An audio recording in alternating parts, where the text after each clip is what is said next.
Hello, my name's Emily, and I'm a 29-year-old mom to a son named Jeremy. He is the light of my life, and I'm so happy to call him mine. Unfortunately, there was a point in time when this was in question, and I was put in a dilemma by my husband, Richard. Ever since Richard and I had Jeremy, he'd been colder and more distant. This coincided with his sister's awful diagnosis that she received at the hospital. Anna was infertile. This news came as a big shock to everyone, especially because Anna wanted children of her own. But alas, her hopes were dashed when the doctors found out this awful news. It was indeed disheartening, and Richard and Anna were super close, so it was also negatively impacting Richard. Part of me believes that the reason why he grew cold and distant towards us, and Jeremy in particular, is because Jeremy reminded him of what his sister couldn't have. Perhaps every time he saw Jeremy, he was reminded that he wouldn't have any cousins to play with because he couldn't. Unfortunately, the distance and coldness continued to grow and grow until we were living with a man that we didn't even recognize anymore. "Mommy, why is Daddy being so mean? He doesn't want to play anymore. Does he hate us?" "Sweetie, he doesn't hate us, not one bit. He loves us so much. He's just got a lot on his plate right now." I hated feeling like a liar to my son. The truth was, I didn't even know if Richard still loved us. He didn't even make an effort to cater to us for our birthdays when they arrived. I could allow him to forget my birthday, but forgetting Jeremy's? That was unforgivable. Jeremy was devastated. "Why did Daddy forget my birthday?" "Don't you worry, I will talk to him about it, and he will make it up to you." I was livid. I had to set this man straight and knock some sense into his head. "How dare you forget his birthday? It was the one thing that you could do for him since you are no longer around." "What are you talking about?" "Jeremy's birthday. How could you forget? It was the one thing I asked of you." "Look, I'm sorry, okay? I just have a lot on my mind. I can't bear to be around that kid. He just makes me think of my poor sister and her awful situation." "I get that you love your sister and you're mourning her situation, but you also can't continue to neglect your responsibilities here at home. We have a son together. You should love him and care for him, no matter what."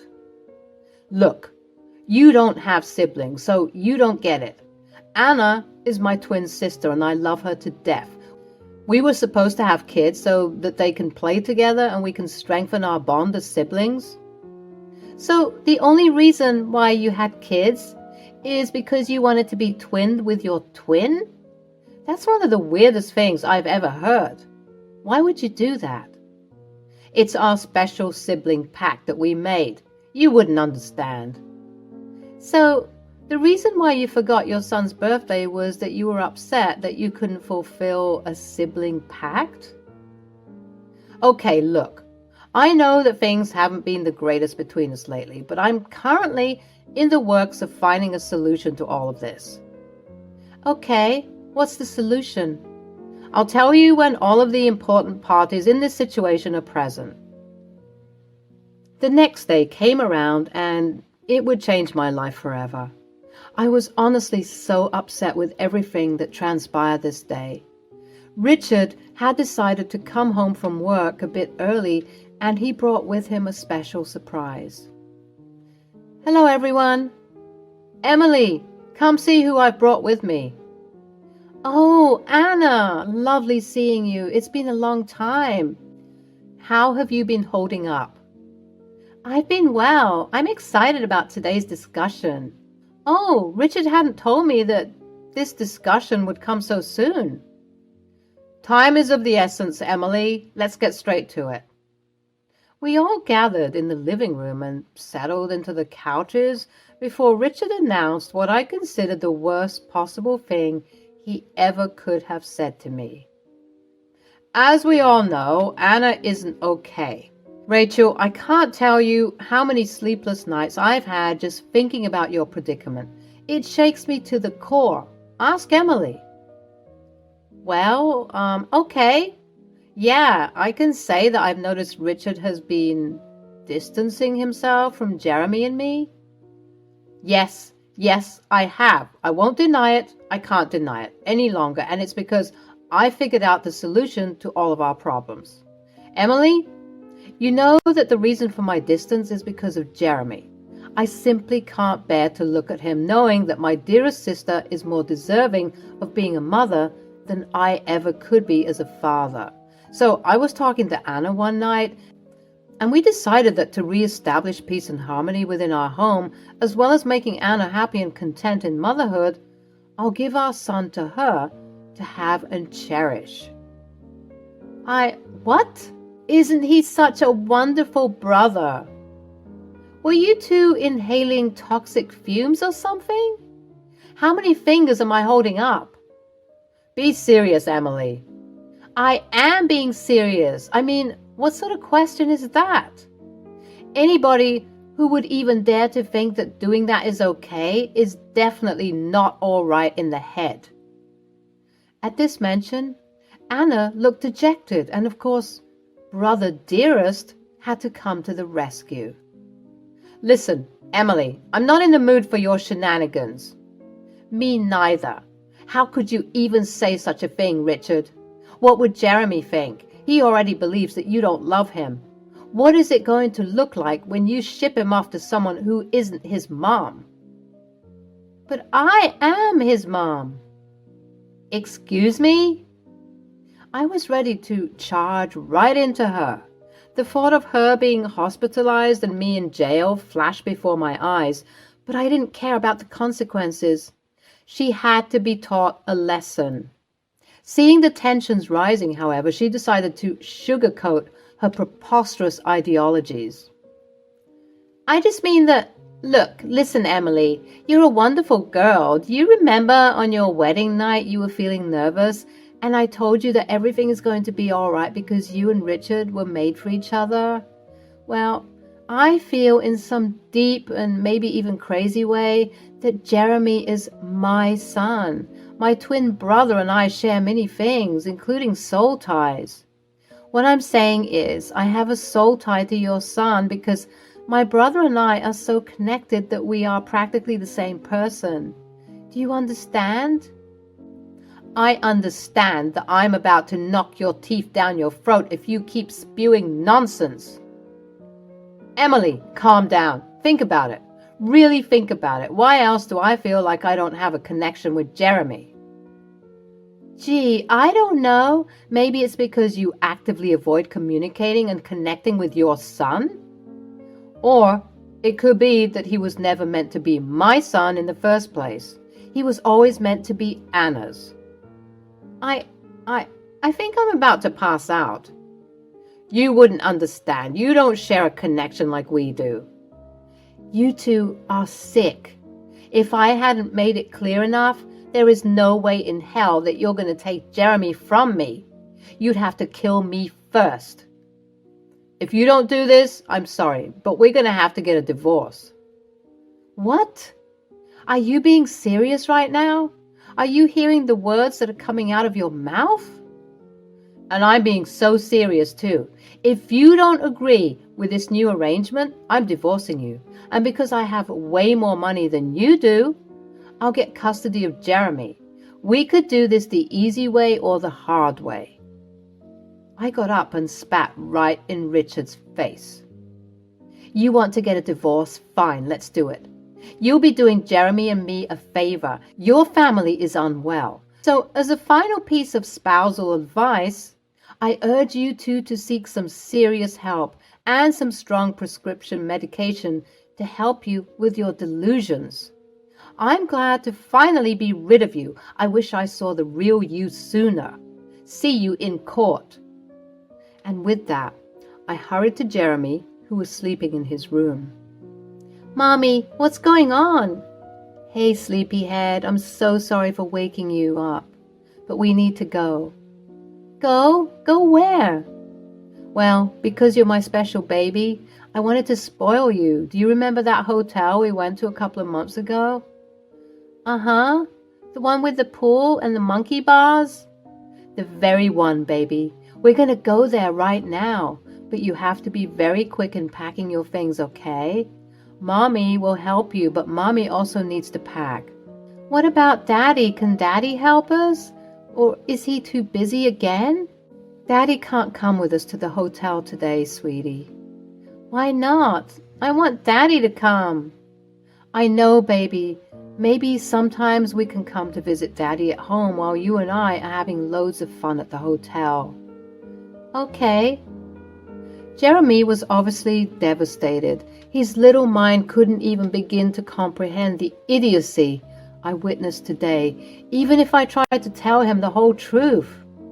As if I was on autopilot, my body began to move hastily, packing up our essentials and heading to the car in the garage. As I was beginning to pull out of the driveway, I saw Richard and Anna in the driveway, attempting to stop us, but I didn't care. I drove off at full speed, silently waving goodbye to a life I once knew. Jeremy and I arrived at the hotel and began to lodge there. As much as I tried to keep him entertained for the week that he had already spent there, his cries for his father grew and grew each day they were apart. I didn't know what else to do. I knew that I had to face my demons. The last time Richard and I talked was when I heard that horrid news a week ago. He didn't even bother to text or call or check up on us. Anna, on the other hand, was appearing to be the good cop in this situation by letting me know how worried they were for us, and that I needed to come back home to sort this issue out.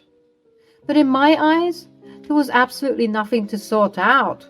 What sort of maniac proposes such a thought? I was still trying to rack my brain, but the first thing I needed to do was to talk to my baby.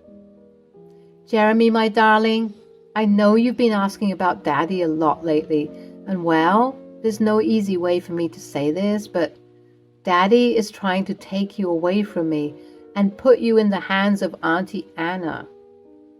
Oh, that's fine. Oh? Yeah, for the weekend, right? I want to sleep over with Daddy and Auntie Anna. No, baby, that's not what I mean. Daddy and Auntie Anna are trying to take you away from me forever. Forever? But I don't want to stay with her forever. I know, baby, and that's why I brought you here, so that we can avoid you being taken away by them. I'm scared, Mommy. Are they going to take me away from you? You listen to me, all right? As long as I'm breathing, no one will ever so much as think to take you away from me again. Do you hear me? I am always going to be with you. Whether or not Jeremy's fast reception of the news was due to a lack of understanding or an abundant and sufficient enough understanding, I will never know.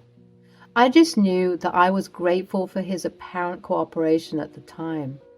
You know what they say, speak of the devil and he shall appear. Well, just as Jeremy and I had finished up our emotional and deep conversation, Richard called. I discreetly answered it. These games have run long enough. You know, the reason why I let you go that day is because I was being gracious. Yes, Emily, you should be thanking me. I thought that you'd have a couple of final days with your son before he goes to his rightful mother. But I'm afraid now my patience has worn thin. You're sick, and you're going to rot for what you're trying to do. You'll fail. You will always fail when it comes to doing what's best for Jeremy. Tell me where you are right now. I'm coming to get the kid. I'd rather walk on hot coals than tell you anything about my whereabouts. Jeremy isn't going anywhere unless it's with me. You got that through your sick and diseased skull? Grr, I'll see you in court, Emily. I didn't want to do this, I really didn't, but you forced my hand. I'm going to ruin you. You'll never see him again, I swear it. Game on, Richard. You'll regret this.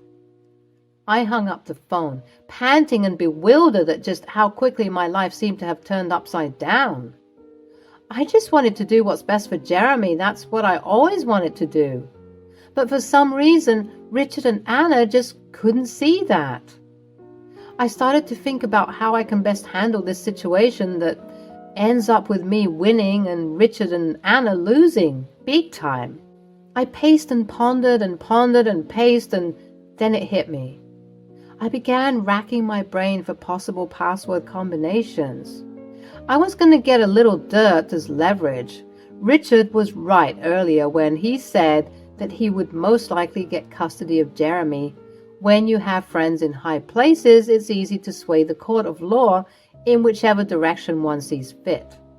I, unfortunately, had no such connection, so I was going to have to get dirt on Richard that was so wild, so big and crazy that no amount of schmoozing would get him a lighter sentence hearing. I was logging into his email, trying many different things like his birthday and my birthday. Even Jeremy's name and birthday came up to be incorrect. Then it hit me. I typed Anna's name into the box, and what do you know? It worked. It was getting spooky how obsessed he was with his sister. Even though I went into his account being wary of his suspicious behavior with his sister, nothing could have prepared me for what I was about to see.